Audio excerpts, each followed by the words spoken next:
This is not why we broke up at all. It's not even something that I came to the conclusion of and was like, you know what, after dating a woman for a year, now I don't see my future with a woman. Because right now I'm only interested in women. Today I'm only interested in women. I'm bisexual. I don't care about the old-fashioned way of having babies anymore. I literally don't give a Adolescence was not a bullying works both ways cautionary tale, and I'm really concerned about anyone who thinks it was. Nicole Kidman says she had real orgasms while shooting this movie. And I completely understand why. This movie was wild. Scenes was crazy. What's up, bitches? Welcome back to another episode of So Wet, So Dry. I'm one of your hosts, Fiji like the island, like the water. I fucking hate pollen, and I work in social media and marketing. And I'm your other host, Autumn, like the season. I am currently obsessed with Wordle from the New York Times, and I work in entertainment. This week, we are doing another one of our monthly episodes where we kind of just talk about what's happening right now, things that don't make the cut for a deep dive in the normal episode, but we kind of just want to digest what's happened this month. Yes, and we're going to start our monthly recap episode as we always do, talking about what we're wet and dry about in this very moment. So I'll go first. I'm so wet because I feel like I actually am kind of stepping into my power now. Like, really? Yes, I do. Because I decided to be sober again, guys. I know this is like a back and forth. Like, I won't shut the fuck up about it, but I'm not drinking either. Okay, yes. I'm not drinking April sober. Yeah. And my other friends are like considering it. Like, I texted the group chat for accountability. They're considering it. I started doing The Artist's Way, like the book, and I've been doing my morning pages the past like 2 days. Nice. Okay, so we're like on it. I just feel like a fresh wave of like motivation, like inspiration, and I feel like it's like being sober, it's The Artist's Way, it's both, but I'm stepping into it. Yeah, you know? That's so crazy, dude, because honestly, I feel like that too. Yeah, like I it's feel the like eclipse. Yeah, I feel like I've had like this new like boost of confidence and like just feel like I'm like ready or whatever. And like I'm so wet because like this week I did like 2 social things back to back. Like went outside in my heels, and like I know that sounds like okay whatever, but like for me that's a big deal. Like it really is. And like I like put my phone away, like do not disturb, like was just like present with like the individuals that like want to spend time with me IRL. Like I don't know, like it just, I saw a friend that I haven't seen in a really long time, and like I just love those friendships where it's like we're not like weird, like oh my god you haven't hit me up in 6 months, like no, it's always gonna be the same. And then the other thing I've been wet about is I'm just like orgasming a lot, and like that's really cool. Like I definitely, the celibacy is over. That's over, for bitch. Fucking sure, bitch. So yeah, I'm wet about that. Okay, and I'm so dry, guys. Lame as fuck. But I'm dry about allergy season, the eclipse. Like, as much as I'm, like, stepping into my power now, I feel, like, lethargic as fuck lately. Part of it was being hungover. It's the pollen blanket that is covering the vicinity. It's depression. It could be my new meds. Who knows? Can't even go on your porch. Right. I can't even go on my fucking porch. But I'm tired. I feel a little bit better the last, like, 2 days. But still, it's just, like, taking me a long time to, like, get up and get active.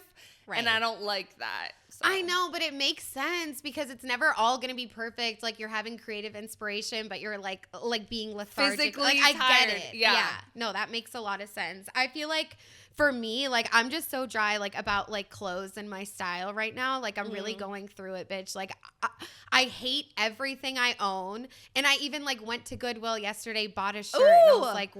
And, like, it was, one like, shirt? You only bought know, one? like, and I'm just, like, I don't have the patience. And there was this pair of jeans, like, because, bitch, like, now it's, like, low-rise is in again. I literally, like, feel like high-rise jeans are, like, so out. It's not even funny. And, like, I honestly, like, don't really love how I look in them anymore either. But I'm, like, am I just, like, brainwashed by the trends? Because I used to love those jeans, but now I'm like, I have to, like, I want like low-rise jeans or mid-rise with a little bit of flair, with like a cute belt, but a shirt that's not cropped, like a tank top that's like flowy, maybe. I don't know. So I love the mid-rise, low-rise. I like more because the way that my body is shaped, like high-rise never flattered me. So I was lit Now when this I'm trend thinking, started. like, I don't think it, like, flattered me either. Like, but now it I'm didn't just, like, matter. confused. It was the trend back then. I know. But yeah, I'm just like, fuck. But I have been making like style mood boards.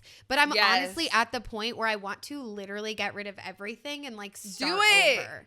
Do it. I feel you though with Goodwill being like exhausting and slow. But like, it's you just worth have to, it. They have stuff. Because every time I go, I spend like $100, but leave with like 18 fucking items. Like, it's so lit. So anyways, it's just hard. If you guys have any tips on like how to like get into your own style that's not like a BuzzFeed quiz, like let me know because I've definitely taken those. Yeah, TikTok helps a lot. All right, so the first thing that I want to talk about, guys, is female desire and female sexuality is trending in the media right now. So I know I'm a little bit late to the fucking party, but the movie Babygirl, have you seen it? No, but I know exactly what it is. Like when you put it on your story and we're like asking the community, I was like, oh shit, yeah, right. Essentially, the plot of the movie: you have Nicole Kidman. She's high up in this automation firm. She's like a CEO. She has the hot husband. She has the pretty daughters, the nice house, like whatever. She is not sexually fulfilled. Her husband has never made her come in the 19 years that they have been together. So this young man, an intern, starts at the company. On his first day, she sees him tame a dog, turns her on, cannot stop fantasizing. You've been turned on by shit about yes. When people put your dog. God. When people put, like, bro, why is that so sexy? Because it's dominance. Yes. Oh, and there's this scene. So anyway, she starts this like affair with this young guy, and the intern, and the whole thing is back and forth. Is like, does she want it? Does she not? And then they eventually have to have a conversation about consent. And like, are they actually participating in this, or is it just like, because she acts like she doesn't want it when she really, really, really wants it. And it's weird with roles of power because she's in a role of power, he's in a role of submission, but like, you know what I'm saying? Like, yeah. But there's this one scene where they're at this like work party and he like sends a glass of milk to her table. Mm-hmm. And then they just like make eye contact and she like chugs the milk because he's like ordering her to like do it. Like it's like a very like dom sub situation. And then there's another scene where he like has like a candy and she has to like walk on all fours to get that. I thought it was hot as fuck. I was like, am I into dog play? Wait. Okay, no, I will say, I do feel like the leash and collar is like something I'm really into, and like, is that like yes. And there was a scene where she had to go in the corner too because that reminded me of your shit. But it's very much like, and it's cute because in the beginning, like when they're first trying it, like he has this premonition that she wants to be ordered around and told what to do when like no one else in her life would really like think that, and because her husband isn't getting that of power, and she's like always and she can't communicate this need to her husband, like she's always in control. So the first time he like does it, they meet in this hotel room, he's like low-key laughing, and it's like cute. Because he's like, he isn't really sure what to do. And then like, she's like just hiding and like uncomfortable and like nervous. And then he eventually calls her like baby girl. And she very much like acts like a baby girl when she's in this like submissive like vibe. Right. She's like, Right. But so anyway, I watched this YouTube video essay by Mina Legg. Wait, that's crazy though. That's like really hot. Yes. You need to watch the movie. Honestly, like the movie was underwhelming because I didn't believe that this would happen in real life as much. Like the like pacing of it was a little bit off. And the suspense of disbelief is what you talked about last week in Nostalgia, where you were like, I'm not getting that. I'm not fucking getting that. And I was sitting there watching it and I'm like, is it the pandemic that like people forgot how to socialize, so they forgot how to write a script? Like I don't understand why it's just too like, there's no buildup. And this movie, it has a buildup like sexually, but it's not like enough. Got it. But anyway, so I watched this YouTube video essay by Mina Legg called "Is Hollywood Sexy Again?" And she talks about Babygirl. She also talks about Anora, which I really, really want to see.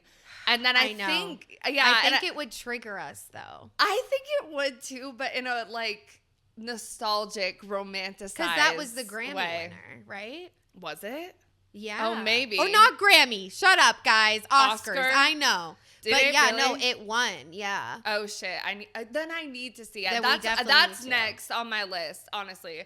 But anyway, so and I think she also maybe she did. She talked about Challengers, the tennis movie, which I did see as well. But then I also watched Khadijah, who we love on this channel podcast. We love Khadijah. She talked about Sabrina Carpenter and how people are freaking out about her sexuality. So it's not just Hollywood. It's also pop music because, you know, Sabrina does the sexual position. She talks about horniness. And I'll let you talk about her female desire, her sexuality. Yeah, I mean, I feel like that is like very much her thing right now. And it's like she always, like she said in interviews, like everyone thinks I'm like unusually horny, but like I'm just like the normal amount of horny. Yes. Like, you know what I mean? And like I do think it's like, because she just, her latest one, like she's on tour in Europe now.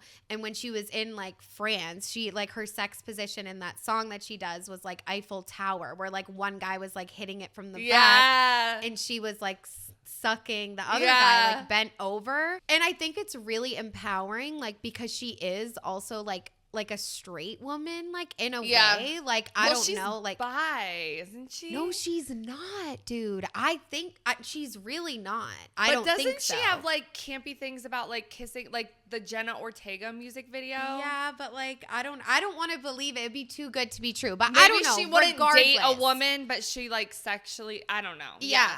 Because I feel like, I don't know, and like especially in like the pop music genre, it's like singing about like female pleasure and like emphasizing that, like in a world where like a lot of like straight couples, like they don't like emphasize female pleasure. Yes. Like the one guy I was with, my pleasure was never I mean, like sometimes it wasn't like the worst, but like, but they're so clueless. And that's kind of the thing in Babygirl too, because it's like at the end, so it's a female director, and like what Mina Lay was talking about in her YouTube video essay is that it's like important that in the end, Rumi, that's her name in the movie, Nicole Kidman, gets to stay with her husband, because it's like the idea that like your deepest desires, your darkest desires, like sexually, like can be out in the open, and then you can still get like your happy ending, because she's not necessarily like in love with this like younger dude. Right, like it was more just like of this like sort of fantasy, but like she also cheated, no?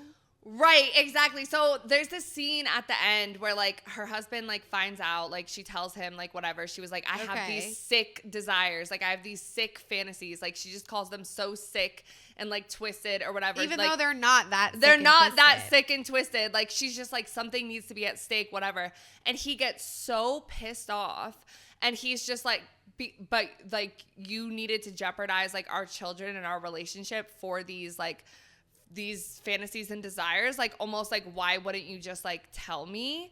But the thing is that she kind of had to. So anyway, then there's a scene later with the intern guy, Nicole Kidman, and her husband, and the intern guy and her husband like fight, and then they're all sitting there after with like ice packs on, and the husband is like, what the fuck is this? Like female masochism is just a men's like a myth. It's not real. It's just a male fantasy. And then the intern guy is like, no, like it is real. Oh, like your shit. wife does have these desires, and like it's nothing like wrong. And then he like breaks down like sobbing, and then eventually like kind of takes accountability for like his like ignorance in their sex life, and like not really like paying attention to what she wants or like making sure that she's pleased, because she would always go masturbate after they fucked.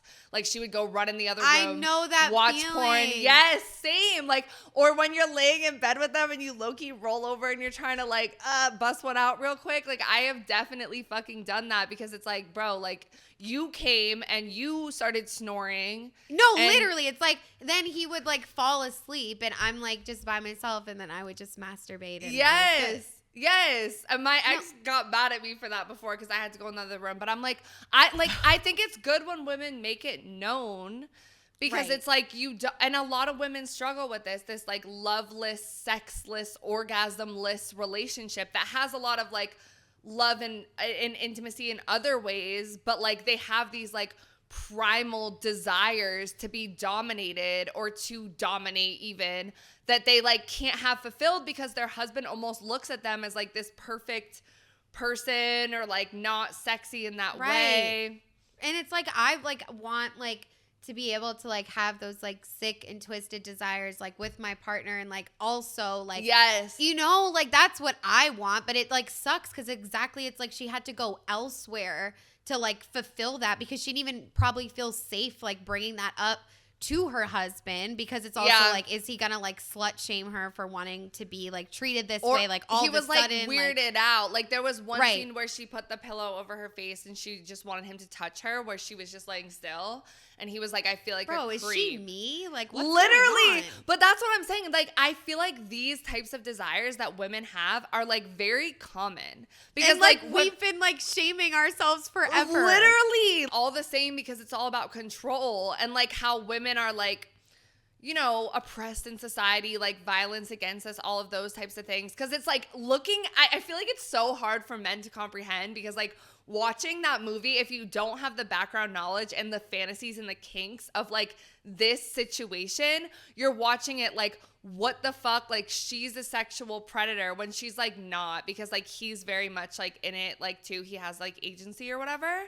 But it's like, you know, like, oh, like we want men to be sexist to us. Like we want men to order us around, like da-da-da. But it's like inside kink, again, it is completely fucking different. And I did like how the movie at the end, like when her and her husband are having like this sex scene, and it's showing like the intern guy with a dog, and it's playing this like cool music. And it's almost like he was this like spiritual catalyst for them to like work it out. Like it was like, you know what I'm saying? Like I do feel like it's like men always like demonize women like extra hard for like cheating, like, oh, you're a hoe, like you had to go like get fucked in a crazy way. But I think like from what you're saying, like it sounds like the movie was able to like show that situation, but like in a new light, with like new insight that like includes kink and like not having your own like female pleasure like centered.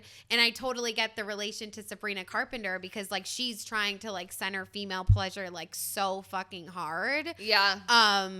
And again, like I feel like queer women have been doing that, but when it's like a straight woman, it's just like, okay, yeah, like y'all are the ones that need to like get that together. And I was thinking about, and I it say too, myself with these in that. two examples, because they're both straight, very white, very like expected to be like prim, proper, like their look is like perfect Americana or perfect like CEO. Like, you know what I'm saying? And I do. It's a different type of like societal pressure on them that they need to like release and let loose. Like how black women are over sexualized and white women are like under sexualized. Like, you know what I'm saying? Yeah. And there's also like an age thing too. Like with her character, it's like she wasn't like an 18-year-old wanting to go. Like she was like a mid, like, you know, middle-aged woman. Which like their female pleasure is definitely not centered different. Even more because like of the whole like,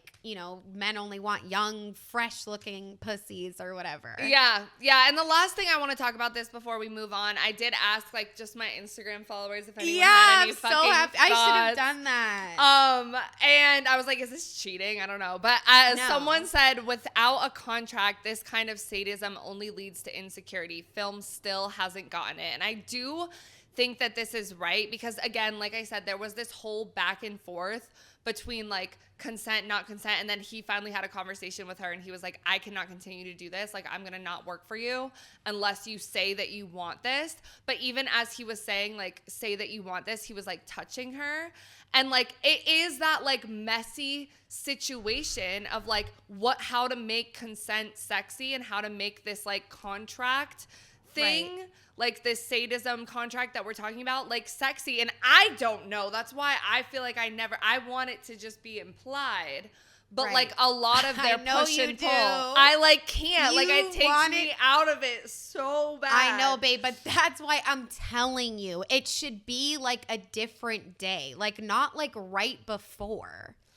Yeah. But and like nothing like that crazy either. But like I get it. Like recently, like a new kink that I've discovered is like someone like making me cry. and then like fucking me after. Okay. Like not like I'm crying like about something real. Like they're like being mean and like I cry because they're being mean. Okay, I think like I in have bed. a kink about like someone fucking me while I'm crying. Yeah. Oh, me too. Like while I'm so sad, but they're like. And when I've watched me. porn videos like that, I like literally wanted to die after. Those really? are like horrible porn videos. But anyways, I haven't seen. Yeah, this is great, dude. Like you have the straight shit in here. You have the female pleasure. You have kink. Like I really want to watch this movie, and I think you guys should. You guys should watch it too. So for my first topic, I am going to be talking about Becca Moore and Shannon Beveridge. If you guys don't know, both queer women, both content creators. Shannon Beveridge has been in the game for a lot longer. Like she's 33 years old. Like I used to very much like idolize her, have this like parasocial relationship with her really, really hard, like in high school and in college. And like I've always still like thought she was hot. But let me tell you, bitch, that shit's over. Like, that shit is so far over. God. And I basically listened to Becca Moore's, like, most recent podcast episode. You listened to the whole thing? The whole thing, bitch. Okay, because I just watched the clips. Okay. Okay, that's fine. No, yeah, I listened to the whole thing and took notes. And I also watched their tragic breakup video. I watched that one. Which was just, like, really hard to watch. Like, I felt really bad for Becca. And, like, I'll be honest. It's worse now knowing. Yeah. Because even then, I was like, it did not seem like a normal expression of emotion. Becca was a wreck. And Shannon was like, want to hang out later? Yeah. She said that then. So, like, are we hanging out later? Like, joking? I'm like, bro, her heart is, like, broken. Like, what are you doing? Yeah. Like, and I know, like, we're not there. We don't know them. But, like, I will say, like, Becca's latest podcast episode was one of the most emotionally mature and emotionally aware things I've seen on the internet in a very long time. I love her. Bro, but I'm not even sexualizing her like for once. I literally sexualize everyone. I know it's okay. For once it should be you because I need to calm down. I'm literally no better than a man. I say that all the time. Yeah, but you don't like her. She's not your type as much. She's not my type, but like I would definitely kiss her. Like she's fucking stunning. She's like so hello. hot. But it was just like I don't know. And I do think like when Shannon and Becca first started dating, like I'll be honest, like I have internalized like biphobia as like I do. And I'm like, she's not really like whatever. I thought the same thing. She looks like a Barbie princess. Like I was like projecting onto her because like, and I guess like, you know, in a weird way, it's like, she is like, to me, she like represents like that Americana. She is like Sabrina Carpenter. Yeah, blonde, like she's white. Literally like airbrushed perfect. And it's like insane. She's very open about the fact that she's had work done. She's had her boobs done. Right, I know. And like her that. personality is like fucking fantastic. I like, love and her it's personality. But I do think like I was like clouded by like what society, it's like we're like conditioned to like hate women that look like that. Yeah. Because they like have it all. Yeah, because you didn't really watch her content. You found out. No, I didn't even know who she was. Yeah, I had watched her because she would talk before. about guys and like I don't know. Yeah, I mean, that's stupid. But anyways, yeah. I want to like apologize like like she's watching, but like I really was at first. I was like, I don't know about this. I thought the same. No, when their breakup happened, I was honestly like very upset and like kind of didn't like her anymore. Like, or I was sad because I thought I couldn't like her anymore. Because not gonna lie, when she came out and she was dating Shannon, it just made her cooler because I already liked her and she was gay now. Yeah. But then when they broke up, I was like, oh, like she just did this for publicity because she started her podcast and then they were milking it so much in the episodes and stuff that I was like, I thought she was the bad guy. Like I was like, she's just dipping her toe into queer culture and then running off, which is even so because that's how it looked. Exactly, and that's why how it fucked for Shannon because she knew. Yeah, and you know what's even more fucked is that after that episode was recorded, this episode where basically Becca and Shannon talked about the reason they broke up was because Becca didn't want to have like kids. Yeah. And people started demonizing her like Becca doesn't want a queer family. She was never really queer. Like, and she even said, like, I get it. Like, I get why people had that reaction because, like, the comments, you see something online, she was like, I get it. Like, she's, like, so, like, I don't know. I love her. She really is, like, top tier bitch. Like, yes. I mean, like, we'll never really know, but, like, like, that episode anyways. But what's most fucked up is after they recorded that breakup episode, she said to Shannon, I don't think I want to put this out anymore. She didn't show it to her own manager, but she showed it to Shannon's team, and they were all like, boom, it's perfect. A+. That video was fantastic. They edited it great, whatever. It's so much worse now And she asked 2 of her best friends, and she showed them the episode, and they both said, Becca, do not put that on the internet. And she didn't listen to them because Shannon was like, don't, like, take that with a grain of salt. Like, you should just put it out, and then we're going to do a part 2 on my podcast and blah, blah, blah. Like, crazy. It's almost like Shannon manipulated the whole, because Shannon helped her with her podcast and everything, too. Dude, watch that episode. It, like, breaks my heart, but I, like, see myself a lot in her, like, when what she was talking about. But basically, it's like, so Shannon said one thing to her at the beginning, and she was like, my friends are worried that, like, if we break up, you're going to post, like, TikToks about me, like, talking shit about me. Because that's her, like, whole thing, kind of. But still, I think that's, like, a little bit weird thing to say. Like, you know what I mean? Like, I don't know. And so ever since that, Becca was like, okay, like, I need to be, like, a worthy partner. And there's this whole thing about being a perfect, easy girlfriend. And about, like, minimizing yourself and, like, not being your full self to, like, fit seamlessly into that other person's life, not fuck up their life at all, just add to it.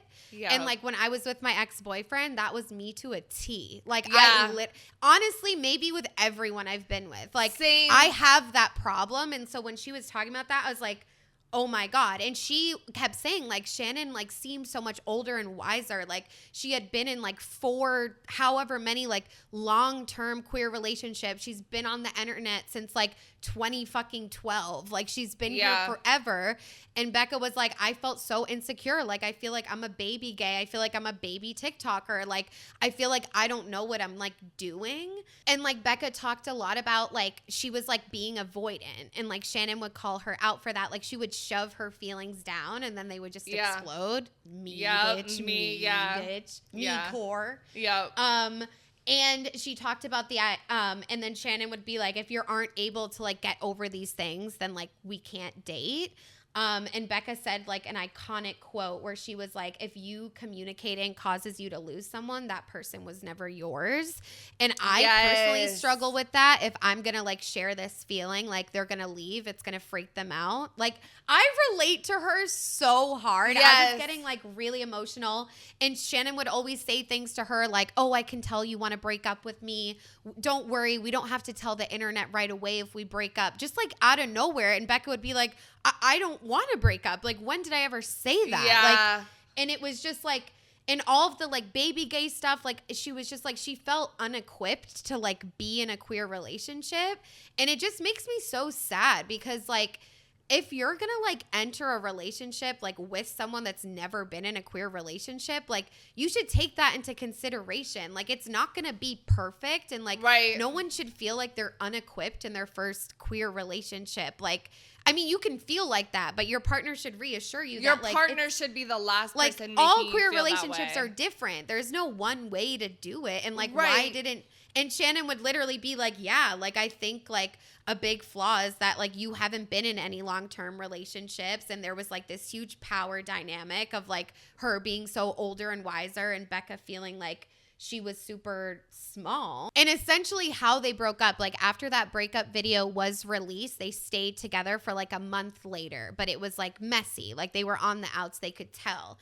And Becca said, like, one of the last times she saw Shannon, they were, like, holding each other, saying how much they loved each other. And, like, Shannon was about to, like, leave on this trip. But they never officially broke up. And, like, she just, like, they were, like, you know, on the outs, but it wasn't like we're over. Like, there's been no closure. Then Shannon went on that trip. Becca didn't hear from her for 22 days. That's crazy. 22 days she ghosted. And then Becca got robbed.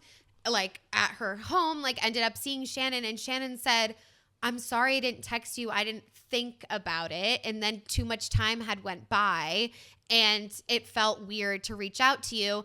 And Becca said she knew that they were over officially when Shannon just like casually referred to her as her ex-girlfriend, when like they never even actually broke up. And then the real kicker is when whatever, like Becca ended up leaving a letter for Shannon. And in the letter, she said something, and I've like said this too before. It's like when you're like going through a breakup and you're in a lot of pain, you want to try to appreciate, well, I'm in this much pain because I'm capable of so much love and I loved this person so much. And like, that's a beautiful thing. That's why I'm in pain.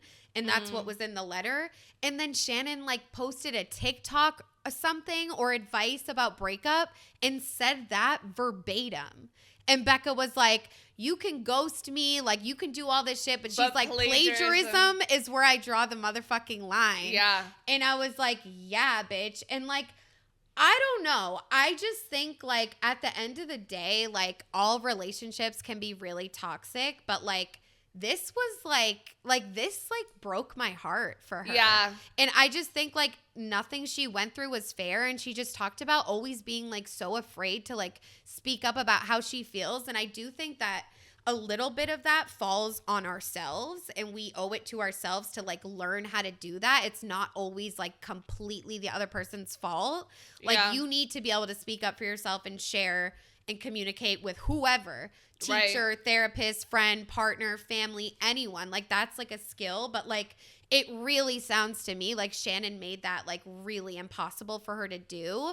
And Becca was just scared of losing her the whole time. And like, I don't know. Like, I just think justice for Becca. Like, this is just crazy. Yeah. And I literally, you guys, like, I've followed Shannon on Instagram since like 2014. And like, I literally unfollowed her. She's being like, I'm not canceled fucking right now. around, Everyone dude. in the comments was like, are we witnessing the cancellation of Shannon And I don't Beveridge? think Becca even wanted to cancel Shannon. No. Do you know how many times She in that just video she said, she was I being loved attacked. her. She was being attacked like so hard. And that's not fair. One of the things that I love that Becca said and that made me have so much like more respect for her and like is so real. And she was like, this is my first queer relationship. If it was a man that had done this, I would be talking about this. Like, why would I not? Like, it would be almost weirder if she didn't, just because it's a one. And I feel that because, like, I don't know why I feel the, like, obligation. Like, I had made out with a girl recently, like, out, and I'm, like, I ended up ghosting her. But like I felt bad doing that because she's a woman versus with a guy. You do that to I men wouldn't all the time. Right. It's like the same thing. No, you know what I I'm saying? feel that. Yeah. Like we like love women. Like, right, because we don't want to ever... hurt women's feelings, but it's the same but when men it's like are romantic. disposable. Like that's sad. Right. It's a little bit sad. But we're yeah, working bro. on it. Yeah, this it's shit just is crazy. And like I have a friend recently that like came out from like lesbian to bisexual, and like I've done that as well. And like I just think like with the whole hating on Becca and saying like running with like she doesn't want a queer family, like she's not really gay. It's like I think our society has like a shit ton of biphobia that like we don't even like realize how bad it is. Yes. And it's not even straight people. It's lesbians. It's in the queer community. And like me and my friend were talking about this so much that it's like honestly, it's like humiliating to say you're bisexual to a group of lesbians. Oh my God. Or queer people in general. Yeah. Because it's like, it's like one, don't be bi, be pan at least, which like, I feel like it's like technically I'm probably pan because like it doesn't. I use those interchangeably, but like I get it. Right. But like exactly like say you're bi around a group of queer, which I have a lot of queer friends, guys, and a lot of them don't believe in bisexual people. Like, you know what I'm saying? So, like, I feel that shit, but I also want to respect them because the bi experience is, in a lot of ways, a lot easier than the queer experience because we can rest on the privilege of, like, like, you know what I'm saying? But even if I was a lesbian, I could still rest on that privilege because I look straight as fuck. Right. You know? So it's But I think it's also, like, for me, I've noticed with the queer friends that I have, I think a lot of the bi hate is because, like, people are in the closet and people are, like, being bi and choosing to be heterosexual when they're really queer and then breaking queer people's hearts a lot too. I've seen a lot of that, and like that's fucked up. So a lot of it is like personal, like hurt, which you know? makes sense. I mean, like we talked about the other day, like everyone, it's like their own perspective, and that's how they're gonna project. Like but it just makes no sense to me because like I would say like everyone's like a little bit bi. Like I do think some people are 100% one thing, but like most people aren't. Like I do think there's like, so I just like don't get it, and I wish we could get to a better place. Same. We're working on it. All right, so my last thing that we're going to talk about is Adolescence, the show, guys. And we are going to give spoilers. We would be remiss to not talk about this show with everything that we've spoken about on this podcast. Bro, the way that I was watching it, and I was like, they said like incel, manosphere. I looked in my room, I go, so wet, so dry. Literally. I was like, because I had heard about it on a podcast first. I had heard about it on ICYMI. And I had watched it, guys. Like, I had started watching it, fallen asleep watching it, was like, this show is slow and boring. So slow. And then I listened to a podcast that was like, this new show covering the manosphere. And I was like, what the fuck? Like, what? Because that is right up our fucking alley. Anyway, if you guys don't know, the whole show, 4 episodes shot in one take each of them, which is making this a masterpiece. They're saying that it's the best show. It's going to be up for awards. It's as good, if not better, than Baby Reindeer, which I beg to differ. Because one take is absolutely insane. One of the most difficult things to do. And also, as a viewer, once you know that it's one take, you can't not think about that. You appreciate it more. At least for us that like went to film school. Yeah. All I can focus on is the goddamn when the drone, angle. Everyone keeps talking about the fucking drone.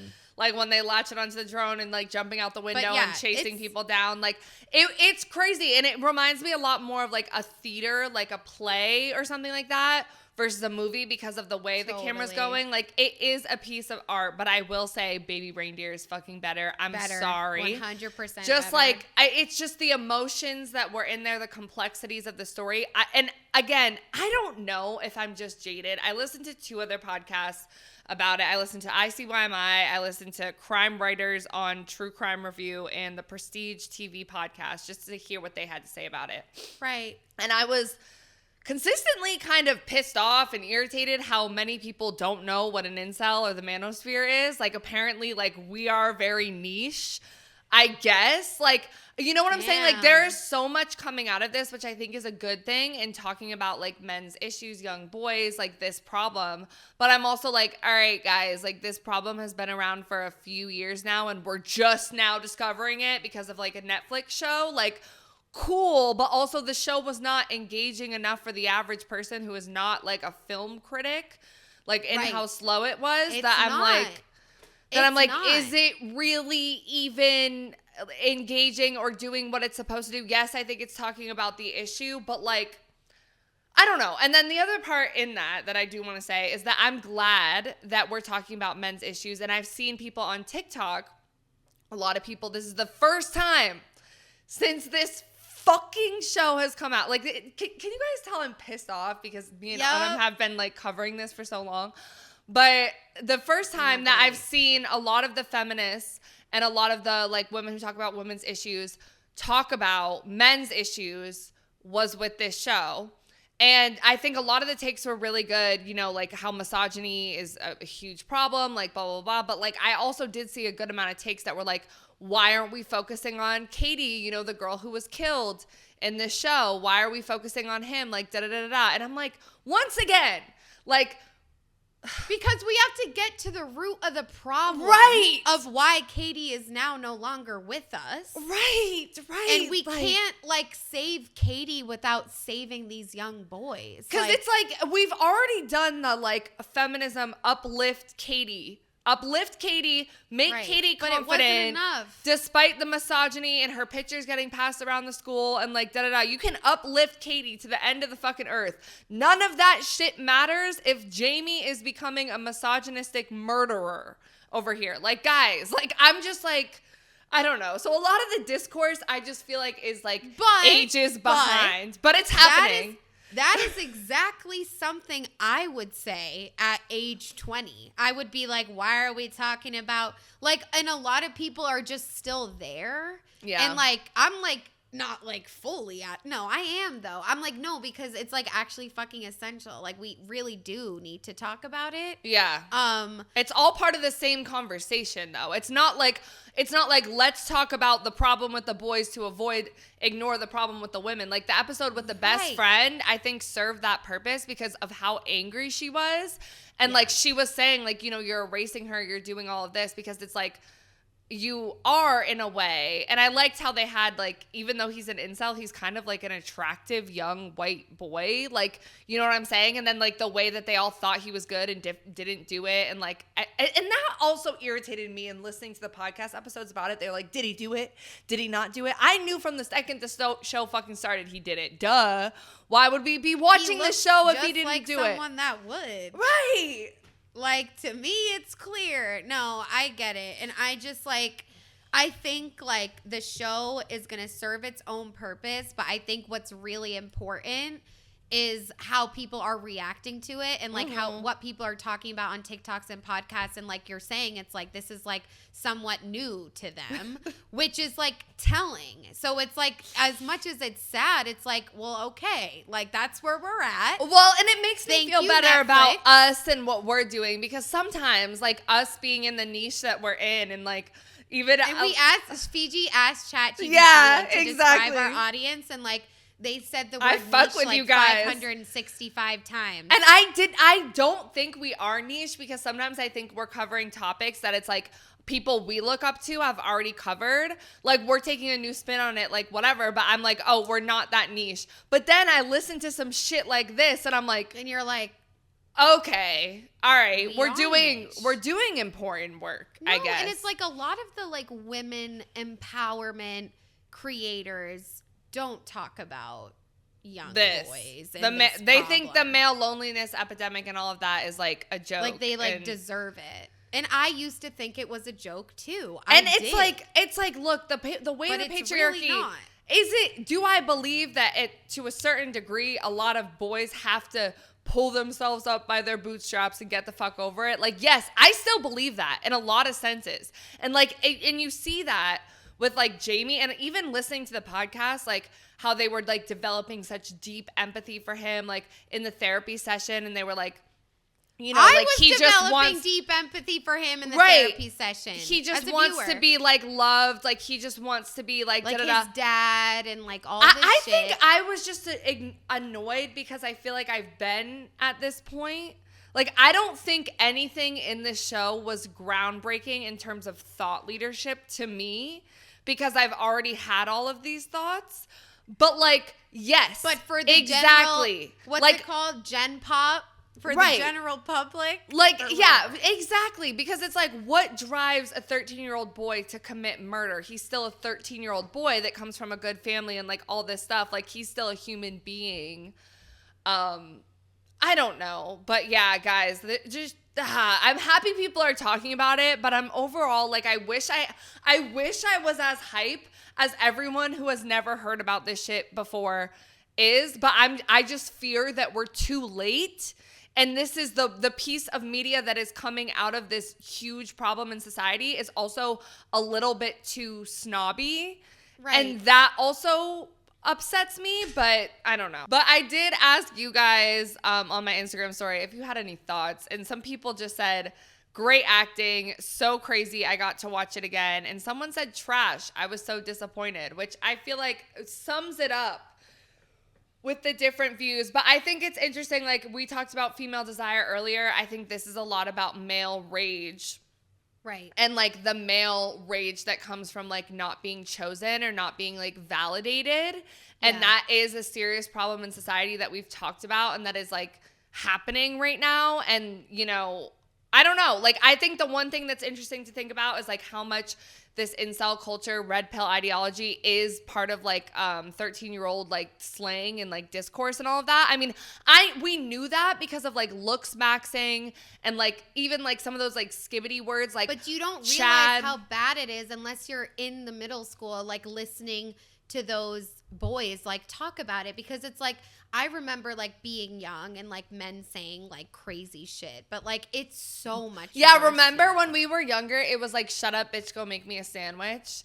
That was like the phrase. That was like the misogyny and the sexism that was like really popular back then. But like now it's like 10 times fucking worse.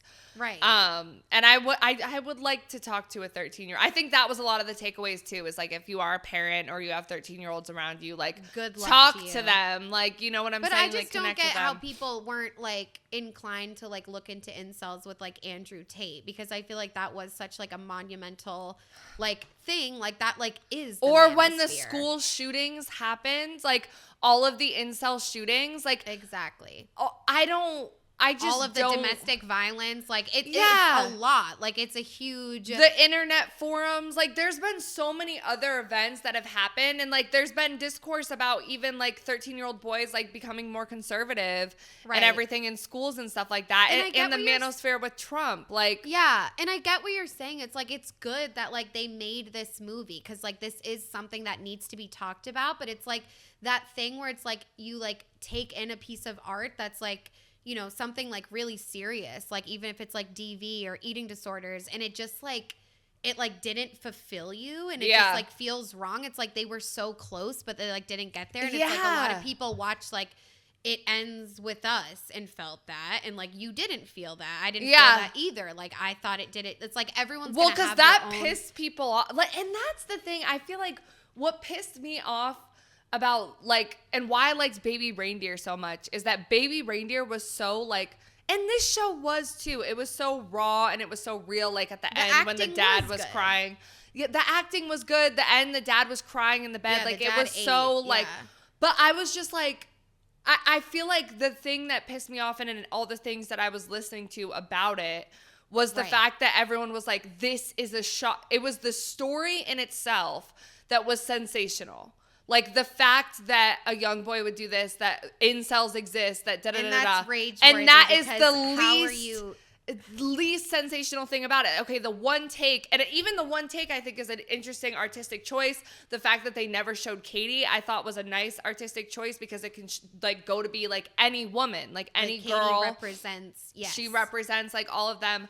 Like there were a lot of artistic choices that I thought like were good, but like it was not Baby Reindeer. Like, I don't know. It just... It wasn't. It didn't give that same feeling. I know. And I do kind of, like, want to watch it again. Like, I do feel like this is going to be, like, a huge piece of media, like, for a minute. It will be. But, again, it's hard to take in art, and you're just like... But again, it's also the commentary that comes after, like I was saying. Yes! It's like when you listen to other people talk about it, and you don't align with it, and it's, like, confusing, because, like... How could you guys be so like, this is like textbook, like what it is. Well, I think it's just like, I was excited because I'm like, oh, we're talking about incels, manosphere, da-da-da. People are joining the conversation, but they're joining the conversation so at such a basic and such a like late level that it's like, it makes me less hopeful that things are going to change because of like how long it, like, you know what I'm saying? It's just kind of like, I don't know. Versus like for me, Baby Reindeer was like more of a like light bulb moment, I guess, in my brain for trauma and stuff that I hadn't thought about. So maybe it was just like this is doing that for a lot of people, which is a good Baby thing. Reindeer, I mean, the woman being the abuser. Oh my God. It's not the complexity. The complexity of the abuse that on textbook and to the police station would not be like.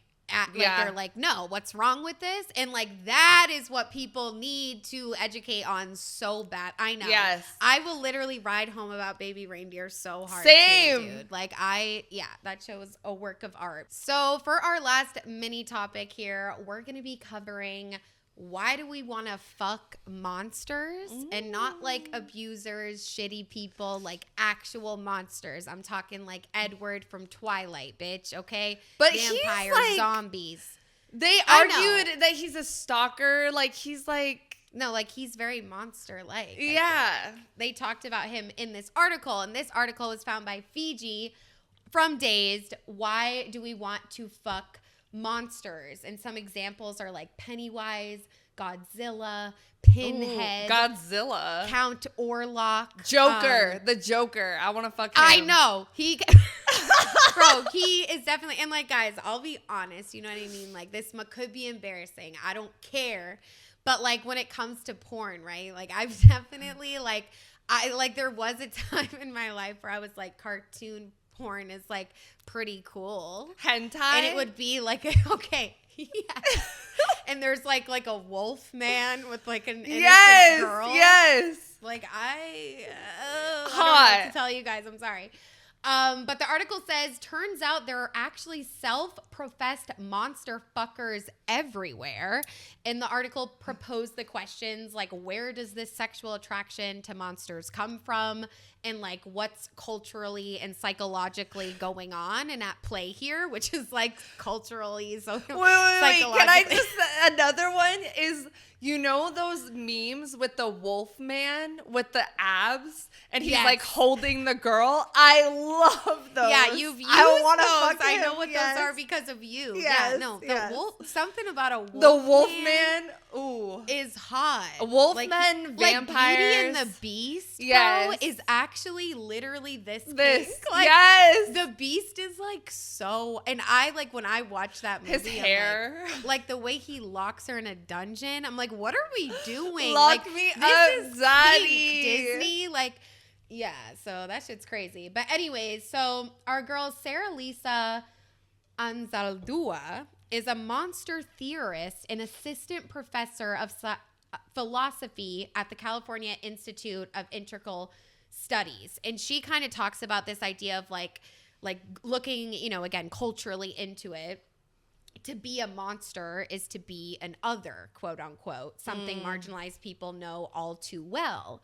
In this sort of familiarity.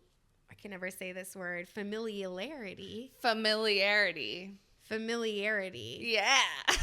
Really? Okay. Yep. So, yeah, is something that she says consciously or subconsciously may be leading more and more women, queer and trans people into the world of monster loving. Okay. She says monster erotica can actually be this kind of healing psychic experience because it's not merely the shadows of the world we're dealing with.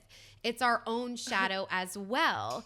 Perhaps it's no wonder that women and LGBTQ plus people are far more likely than cis het men to have this kind of sexual fantasy. So again, thinking about this fantasy like on a deeper level, like we do, like misunderstood kinks, like that's our shit.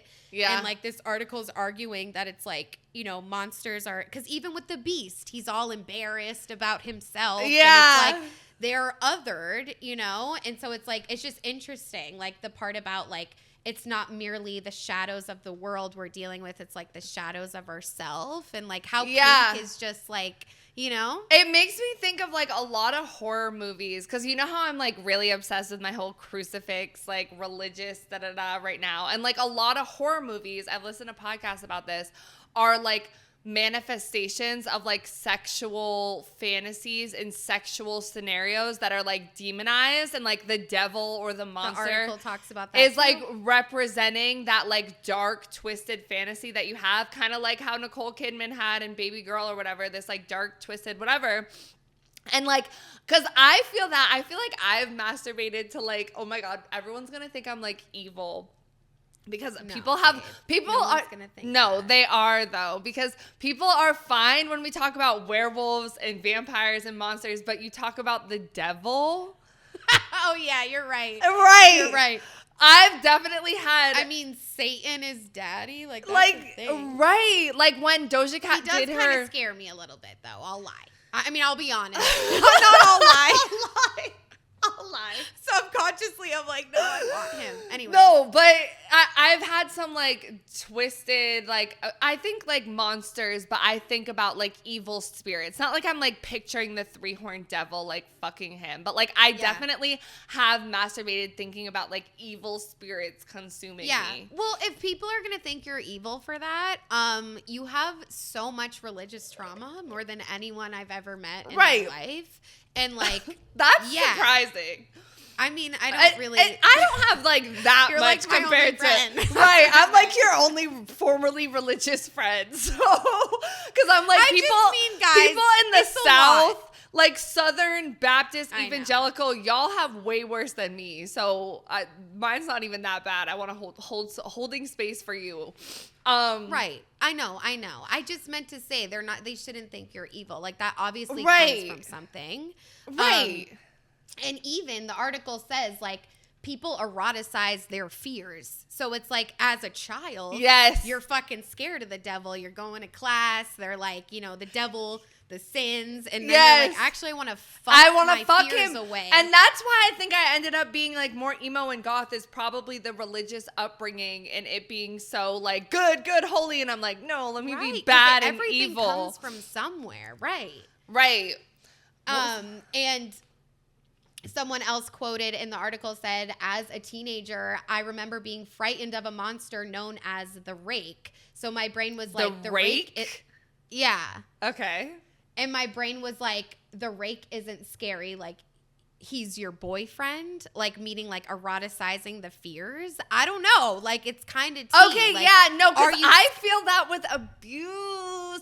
And that's why I'm like monsters and abusers because like I have fantasies. know because I was like, bro, like that's why I was like, yeah. No, but I have fantasies about someone like attacking me and like kidnapping me or taking like I didn't used to have the kidnapping kink, like we talked about that in CNC, but now I kind of do, like the taking me like against my will from one place to another place, like on some Batman evil dude type shit. Like I definitely have that kink. Yeah, no, I do too, 100%. Right. 100%, dude. And it's like, I do think we eroticize our fears in that way too. Like I know I'm like terrified of like being assaulted and like actually being taken for real, being trafficked. Like these are all things I've thought about like as a past sex worker, like really hard. Oh, and that trafficked too. Like definitely some like sugar baby. Definitely some sugar baby prostitute whore pimp. Yeah, like have shit. You guys seen the movie Taken? That's like my biggest fucking nightmare. My dad traumatized me. Yeah, I remember you said that. Before I went to Costa Rica with my But you mom. have kinks for it though now, right? Hard, like so hard. Yes. Except I don't like the knife play. Do you like knife play? I would do knife play, but I feel like it's also because I used to cut myself. Yeah, I feel that. So I'm like, you know. Yeah, I got you. That's cute how you whispered it, babe. It's okay. Like, same. Like, do I have to censor it and be like, my elf? Like, you know how they changed the letters? Anyway, go ahead.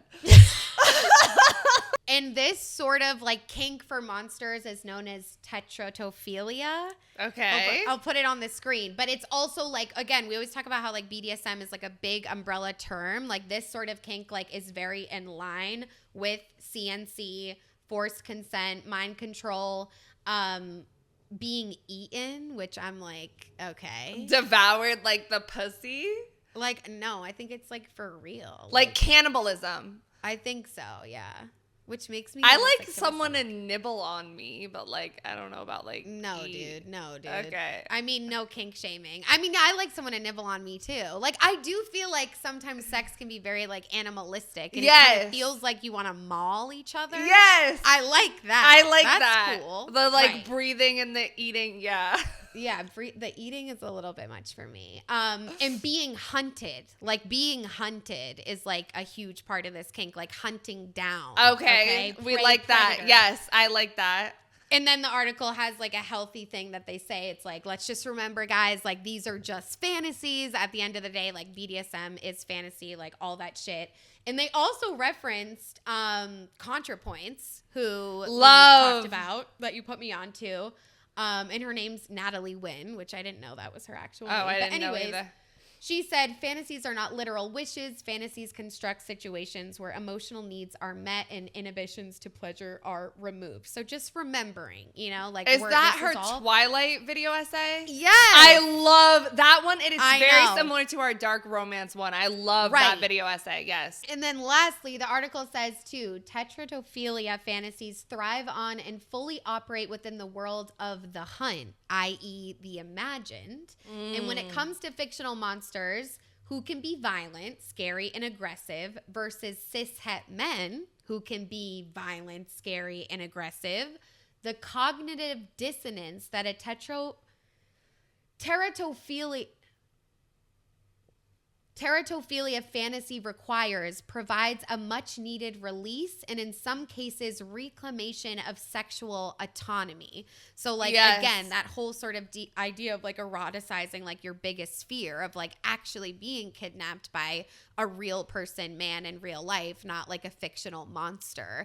It's like how we talked about like how CNC can be really empowering for sexual assault survivors and things like that. Not always, but it's like, it seems because like it's rewriting it.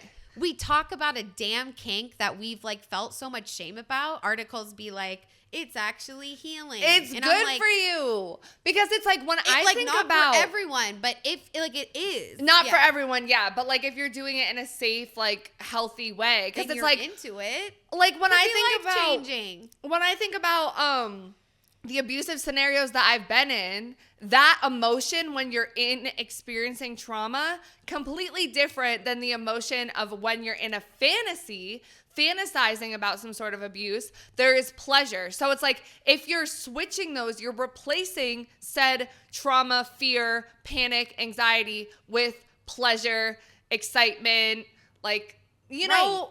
And from a psychological point of view, it's like that's textbook. Like, of course that's going to help you. You're like rewiring your brain, like changing the experience.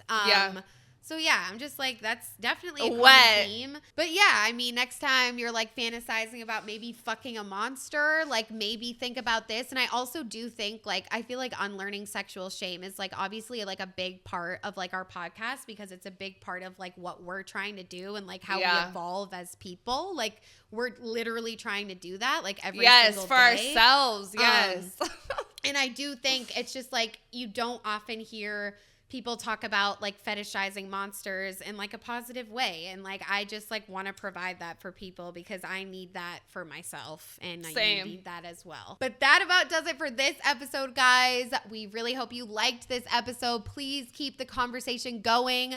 Comment below on YouTube or Spotify or DM us on Instagram at So Wet So Dry. The O's are always zeros. We post polls for every single episode that we put out. So please make sure you're following us on Instagram. We really, really, really would love it if you could vote in our polls every single week. And also please give us a star rating on platforms like Apple or Spotify if you want to. That would be literally amazing. You can follow us on those places as well. Yes, and we also do have listener support. It's $9.99, $4.99, or 99 cents a month. It is in the bottom of the description of every single episode, no matter what platform you guys are listening on. And yeah, we love you guys so fucking much. We will catch you in the next episode. Bye. You know how when you go through a breakup, you have that phase of being like, oh my God, I'm so independent. I love my life again. I'm super motivated. And then after a couple days, weeks, months, depending on how you are and how long it takes you, you start to look back and romanticize